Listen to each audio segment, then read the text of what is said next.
ఒక పెద్ద కుటుంబం నా వెనకుంది, నన్ను ప్రేమించే కుటుంబం నా వెనకుంది.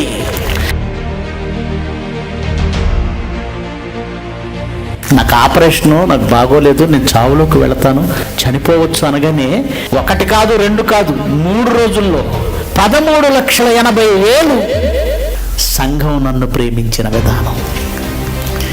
3 రోజుల్లో 13,80,000 రూపాయలు ఇచ్చారండి. నిజంగా మీ ప్రేమకు హ్యాట్స్ అవ్వండి. నిజంగా లేచి మీకు నమస్కారం చేస్తున్నాను. మీ ప్రేమకు నిజంగా లేచి నమస్కారం చేస్తున్నాను.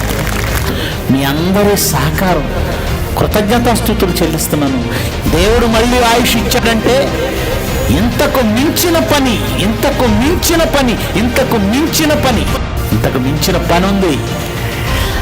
పిల్లరా, నేను వదిలిపెట్టనండి, నేనేం వదిలిపెట్టను, ఎవరిని వదిలిపెట్టను, వ్యక్తిగతంగా ఏమన్నాను. కానీ బోధలో ప్రతి తప్పుడు సిద్ధాంతాన్ని కోకటి వేళతో పెగిలించడానికే దేవుడు నాకు యవ్వన బలం ఇచ్చాడు. యవ్వన బలం. 2 నెలలు అయింది, 2 నెలలకే వాయిస్ లేస్తుంది. ఇంకో 3 నెలలు ఆగితే ఈ వాయిస్ ఎలా ఉంటుందో మీరే ఊహించుకోండి. మీ బాధ్యత ఏంటో తెలుసా? బైబిల్ మీరు పట్టండి. ఒక ప్రశ్న వస్తే ఈ అన్న చెప్తాడా, అన్న చెప్తాడా వెతక్కండి. మీరు ఎదగండి, బైబిల్ పరిశోధించండి. రివ్వును ఎగిరే 2వ యవ్వనం, అది 40 ఏళ్ల కాలంలో పక్షిరాజుకు వచ్చింది, నాకు వచ్చింది.